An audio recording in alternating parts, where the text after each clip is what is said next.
Ryan Kaji is 13 years old and still unboxing toys on YouTube while his entire audience has already grown up and moved on. His views have crashed from billions to barely scraping 100,000 per video, and his parents are facing massive backlash for what people are calling straight-up child exploitation. Forbes just dropped him from number 1 to number 21 on their highest earners list. There's an online petition with thousands of signatures demanding to, quote, let Ryan retire. And here's the kicker. His mom, Loann, has a criminal record for shoplifting and actually served 30 days in jail. The channel that once generated $30 million a year is hemorrhaging viewers faster than you can say toy review. Viewership has crashed by 92% since 2022, and Ryan, who started this whole thing at 3 years old, reportedly just wants to go surfing and hiking like a normal teenager. So how did the world's youngest millionaire go from earning more than most CEOs to becoming the poster child for everything wrong with family vlogging? Let's rewind to 2015 when this whole mess started. March 17, 2015. 3-year-old Ryan Guan asks his mom a simple question. Why am I not on YouTube when all the other kids are? His parents Xian and Loann weren't exactly rolling in money. Dad was a structural engineer. Mom was teaching high school chemistry. They were living in Houston, Texas, just trying to make ends meet. But Loann saw an opportunity. She grabbed a camera and filmed Ryan opening a Thomas the Tank Engine Lego set, posted it on a channel called Ryan Toys Review, and waited. Within months, the channel exploded. Loann quit her teaching job, and suddenly their entire family income depended on their toddler playing with toys. By 2016, they struck gold. One video called Huge Egg Surprise Toys Challenge hit the algorithm jackpot. 2 billion views. Let that sink in. 2 billion people watched a 4-year-old open plastic eggs. Forbes noticed. 2017, they list Ryan as the 8th highest paid YouTuber, $11 million. The kid couldn't even tie his shoes yet. But that was just the warm-up. 2018 through 2020, Ryan dominates the Forbes list 3 years straight.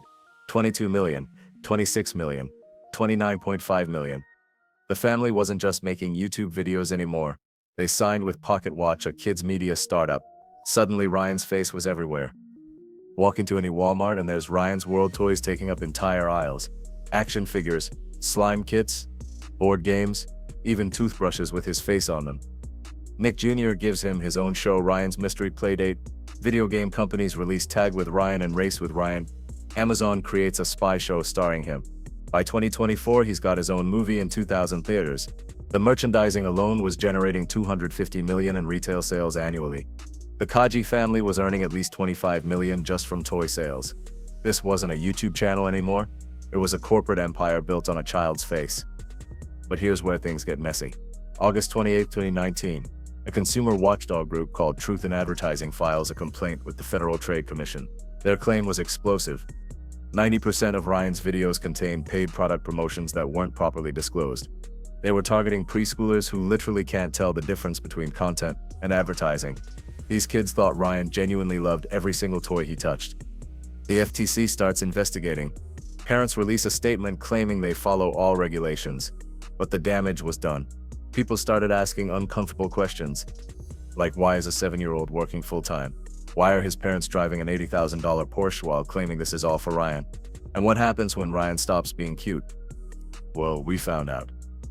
2022, the channel starts hemorrhaging views. The algorithm that made them rich suddenly stopped caring. Videos that once hit 50 million views were struggling to break 1 million. But here's the truly messed up part. Ryan was growing up. He's 13 now, voice cracking, taller than his mom, and still being forced to act excited about toys designed for toddlers. The YouTube community started calling it what it was: child abuse, exploitation, modern-day child labor with a smile. Popular YouTubers began speaking out. They pointed out that Ryan's entire childhood had been monetized. He literally can't remember life before cameras. His earliest memory is making YouTube videos. And then the internet found out about Loann's past. Court documents from 2002 show Loann, then 18, was arrested at a JCPenney in Houston. She stole $93 worth of clothes, got probation and community service. But she violated probation. May 4, 2003, she's arrested again. June 6, she's sentenced to 60 days in Harris County Jail. She served 30 days.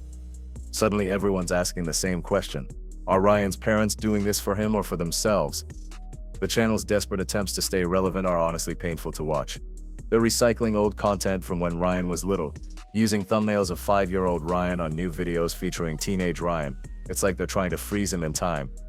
They claim Ryan only films 1 hour per week, but former child stars are calling BS. You don't build $100 million empire on 1 hour a week. The parents brought in Ryan's twin sisters Emma and Kate. Now they're exploiting 3 kids instead of 1. The cycle continues. Meanwhile, Ryan reportedly just wants to be normal.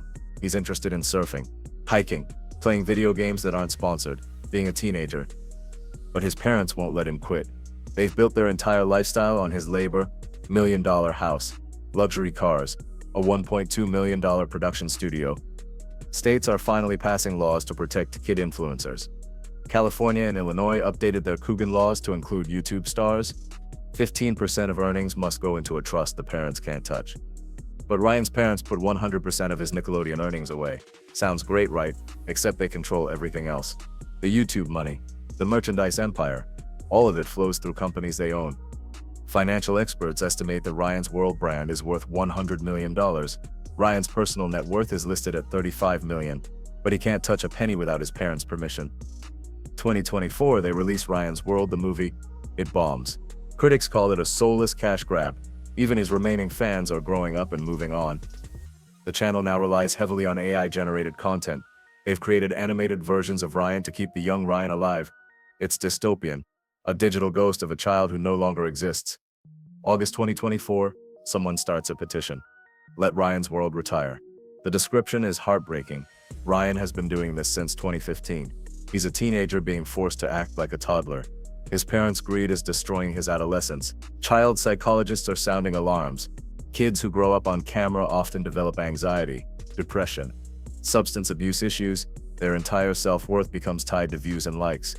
Ryan doesn't understand why videos fail. He thinks it's his fault when the algorithm changes. Imagine your entire identity being tied to YouTube analytics since you were 3. The saddest part, Ryan's story inspired thousands of parents to exploit their own kids. Family vlogging exploded after his success. Now there are countless mini Ryans being forced to perform for cameras. Some channels got shut down for actual abuse. 8 Passengers' mom went to prison for child abuse. The Fantastic Adventures' mom was arrested for torturing her adopted kids. But Ryan's parents operate in a gray area. They're not physically abusing him. They're just stealing his childhood and calling it entertainment. They're forcing him to be a brand instead of a person. 2025 and the channel is basically a zombie. 39 million subscribers, but videos barely crack 100,000 views. That's a 0.2% engagement rate. The channel is dead, but the parents won't bury it. Ryan's now in his project phase, trying to rebrand as a teenager, but his audience wanted the cute toddler, not the awkward teen. And his parents won't let him create age-appropriate content because it won't sell toys. Meanwhile, his peers are living normal lives, going to school dances, playing sports without cameras, having friends who don't see them as content. Ryan moved to Hawaii supposedly for a better school, but insiders say it was to escape the Houston YouTube scene where everyone knew his story. Even in paradise, he can't escape the prison his parents built. The irony is perfect. The kid who reviewed every toy in existence might never have had a real childhood. The family that got rich selling happiness might have destroyed their son's chance at it. So here we are, watching a 13-year-old being forced to pretend he cares about toys while his parents count money he'll probably never see. It's not just sad, it's a warning. This is what happens when parents see their kids as entertainers instead of children. When childhood becomes a business model. When love gets measured in views and ad revenue. Ryan Kaji made history as YouTube's youngest millionaire. But at what cost? And more importantly, who's really paying the price? Is forcing a teenager to act like a toddler for views the new child labor? Are we all complicit by watching? Let me know in the comments if you think Ryan should be allowed to retire and live his own life. Because honestly, this isn't just about Ryan anymore. It's about every kid whose parents see dollar signs instead of childhoods. And if we don't start calling this out, nothing's gonna change. Subscribe if you want to hear more about the dark side of internet fame. Because trust me, Ryan's story is just the tip of the iceberg.